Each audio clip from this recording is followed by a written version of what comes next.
स्नान, दान और नाम, ये 3 काम जो तीर्थ में कर लेता है, उससे बड़ा पुण्यात्मा संसार में कोई नहीं है महाराज। वो अश्वमेध यज्ञ, वाजपेयी यज्ञ, बृहस्पति सब यज्ञ, राजसू यज्ञ का फल आदमी इन 3 कामों को तीर्थ में करने से आसानी से प्राप्त कर लेता है। स्नान करना, भगवान का नाम संकीर्तन जप करना और दान करना, 3 काम करो। कुछ पैसे थैली में जेब में रखा करो महाराज, ऐसे पैसे जो दान कर सको। आप समझ ही गए होंगे। अब हम कहते हैं पैसे रखा करो, तुम 500-500 के नोट रख के घूम रहे हो और फिर दान करने का नंबर आया तो तुम कर तो पाओगे नहीं, तो उस लाभ से वंचित रह जाओगे। इसलिए 500 की जगह आप 5 का सिक्का भी रख सकते हैं, 10 का नोट रख लीजिए, 20-50 का नोट रख लीजिए, 100-200 का नोट रख लीजिए। जहां जैसी स्थिति देखो, कुछ ना कुछ कर दिया करो महाराज। It will be helpful for you in this world and beyond the world. ये आपके काम आएगा महाराज। कलयुग में तो बहुत ही ज्यादा फल देने वाला होता है दान। आप रामायण का दोहा देखिए, प्रकट 4 पद धर्म के, कलिमा एक प्रधान। पिथौरागढ़ उत्तराखंड में एक दीदी हैं मुक्ता वर्मा, वो बहुत दान करती रहती है, कहती रहती हैं महाराज जी हमें समझ में ऐसा आ गया है महाकाल की कृपा से कि जितना भगवान के लिए हो जाए उतना कम ही है महाराज। बहुत साल भर में अपने यहाँ भी बहुत सारा करती रहती हैं। अभी पितृपक्ष चल रहा था, तब उन्होंने 11,000 रुपये यहाँ भंडारे के लिए भेजे, और अभी नवरात्रि में फिर उन्होंने 5,000 या 5100 रुपये फिर यहाँ भेजे। इसके पहले भी कई बार भेजती रहती है। और कभी भी बात करती हैं तो ये बात जरूर बोलती हैं, महाराज जी समझ में आ गया है भगवान के अलावा कोई अपना नहीं है, इसलिए प्रभु के निमित्त जो कुछ हो जाए, समय रहते, शरीर रहते जो कुछ हो जाए सो कम ही है महाराज।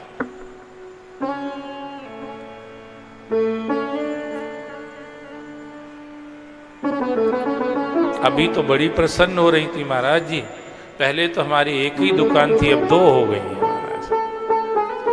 मैंने कहा दीदी आप काम ही ऐसे कर रहे, 2 क्या 4 हो जाएंगी, बढ़ना ही है, घटना है ही नहीं, बढ़ना ही है।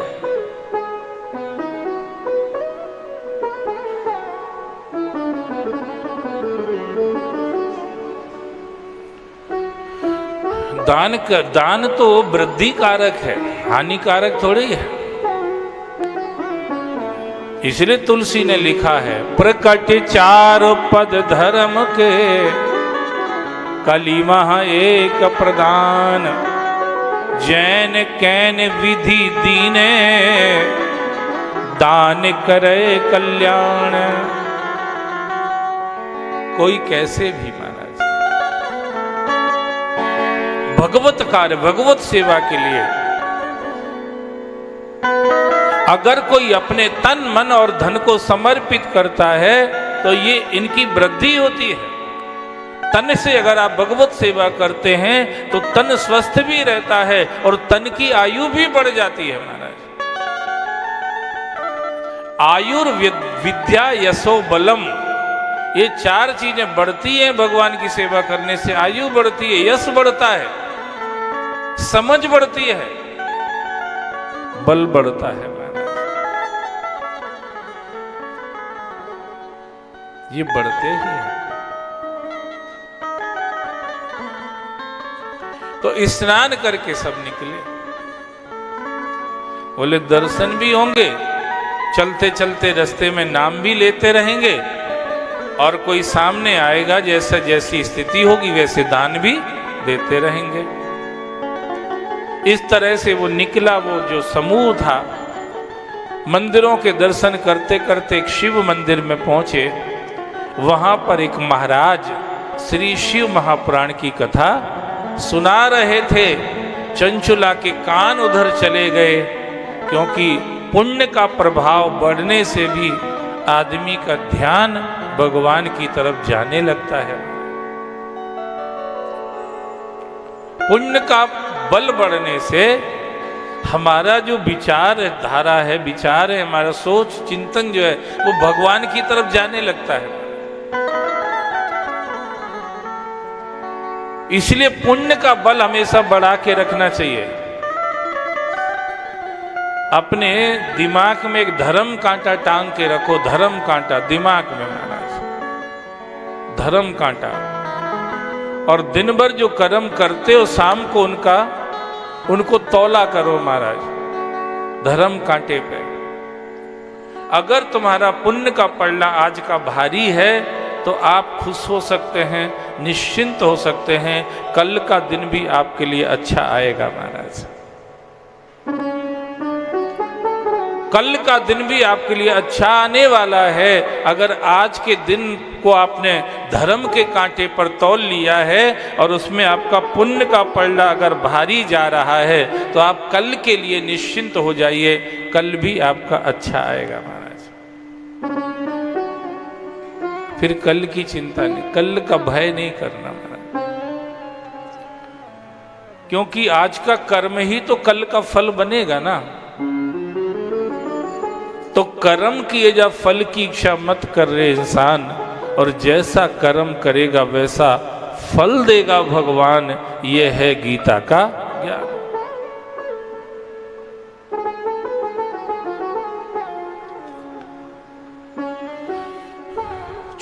अब इतना बड़ा ग्रुप था, पर चंचुला का ध्यान ही कथा की तरफ आकर्षित हुआ महाराज। महाराज सुना रहे थे, कोई स्त्री अगर जीवन में कोई गलती करती है इस तरह की, तो उसको घोर नरक की यातनाएं भोगना पड़ती हैं। चंचुला के चित्त में स्मरण में आ गया, ये गलतियां मैंने की हैं, इसका मतलब यह है कि मेरी दुर्गति होना है। तो फिर अब मुझे क्या करना चाहिए? तो चंचुला ने उस भीड़ का साथ तो छोड़ दिया, कथा में जाके बैठ गई महाराज। इसका मतलब यह है, दुनिया के सत्कर्म करते करते अगर आपको सत्संग मिल जाए तो फिर बाकी काम को आप रोक सकते हैं, सत्संग में आगे बढ़ जाइए महाराज।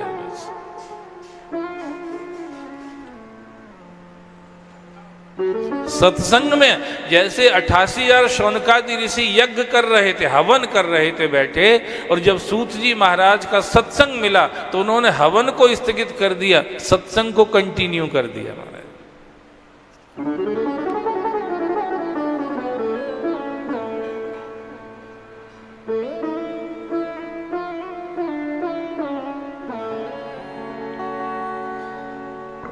जा करके बैठ गई। उस दिन की कथा का विश्राम हुआ। कथा के बाद सब लोग प्रणाम करके व्यासपीठ को प्रसाद उरसाद जो भी था ले लवा के सब अपने अपने घर चले गए। चंचुला ने देखा कि महाराज अकेले बैठे, सब चले गए, अकेले बैठे। तो चंचुला गई और महाराज के चरणों में जाके अपना मस्तक रख दिया। कहा, आपने जो आज कथा सुनाई है वो कथा पूरी मेरे ऊपर थी। कई बार ऐसा होता है, लोग कहते, कई बार हम भी अनुभव करते, लोग कहते हैं हमसे भी, आज की कथा तो ऐसा लगता जैसे हमारे ही ऊपर थी महाराज। अरे कोई के ऊपर नहीं थी, वो तो ऊपर वाले ने ऐसा कर दिया तुम्हारा चित्त कि तुम्हें ऐसा लगा कि हमारे ऊपर थी, तो बहुत अच्छी बात है महाराज। कथा तो किसी के ऊपर नहीं, कथा तो सर्वोपर है, सबके ऊपर है महाराज। किसी के ऊपर क्या? हाँ, ये बात अलग है कि हमारी जिंदगी की कुछ क्रियाकलाप कथा के किसी प्रसंग के अनुसार जुड़ जाते हैं तो हमें लगता है कि ये कथा हमारे ऊपर ही थी। कथा सर्वोपरि है, किसी एक के ऊपर नहीं है। जब जिसके चित्त में कथा के प्रसंग के अनुसार कुछ परिवर्तन की लहर उठने लगे, बस समझ लेना मुक्ति का द्वार खुलने वाला है। चंचुला कहने लगी, गुरुदेव मेरी रक्षा करो, मैंने जो कर्म किए उसके अनुसार मुझे नार की यातनाएं भुगतना ही पड़ेंगी, आप मुझे बचा सकते हो, क्योंकि संत बड़े दयालु होते हैं, हमने ऐसा सुना है। पर उपकार बचन मन काया, पर उपकार बचन मन काया, संत सहज स्वभाव खगराया, संत सहज स्वभाव खगराया, संत बिचप सरे तागिरी धरनी, संत बिचप सरे तागिरी धरनी, परहित है तो सवन के करनी, परहित है तो सवन के करनी, पर उपकार, पर उपकार, पर उपकार। चंचुला ने प्रार्थना करी। महाराज तो प्रसन्न हो गए, देवी तुम जिस तरह से अपने कर्म का पश्चाताप कर रही हो, इससे मुझे लगता है भगवान शिव तुम्हारे ऊपर प्रसन्न हो गए, क्योंकि कर्म तो किसी से भी होते रहते हैं और उन कर्मों में सत्कर्म और असत्कर्म दोनों ही तरह के कर्म होते रहते हैं। पर लोग सत्कर्म के गीत तो गाते रहते हैं पर असत कर्म को भूल जाते हैं। पर धन्य है चंचला, शिव की कृपा तेरे ऊपर है जो तुझे आज असत कर्म याद आ रहे हैं और उसका तू पश्चाताप कर रही है। इसका मतलब ये है कि अब भगवान शिव तेरे ऊपर अनुग्रह करने वाले हैं। देखो देवी, शास्त्रों में कर्मों के प्रायश्चित के अनेक विधि विधान वर्णित हैं, जिसमें कृष्ण चंद्रायन इत्यादि व्रत प्रधान माने गए हैं। पर उन सब में भी जहाँ तक मैंने शास्त्रों को जाना है, मैं ये कह सकता हूँ कि किसी भी क्रिया का प्रायश्चित पश्चाताप सबसे बड़ा प्रायश्चित है महाराज। अब वो तुम्हारे अंदर हो रहा है, इसलिए भगवान की कृपा तुम्हारे ऊपर बरस रही है देवी। शिव तुम्हारा कल्याण करेंगे, चिंता मत करो। चंचुला चरणों में बैठ गई। महाराज, जिस शिव महापुराण ने ऐसे ऐसे पापियों का उद्धार किया है, वही कथा सुना करके आप हमें भी निश्चिंत कर दीजिए, निर्भय कर दीजिए। तो वो महाराज फिर से शिव महापुराण कथा सुनाने बैठ गए और जैसे ही शिव महापुराण पूरा हुआ, सुनते सुनते चंचुला का जो मन था, थोड़ी आवाज करो, चंचुला का जो मन था सुनते सुनते वो महादेव में रमण करने लगा। मन महादेव में लगने लगा।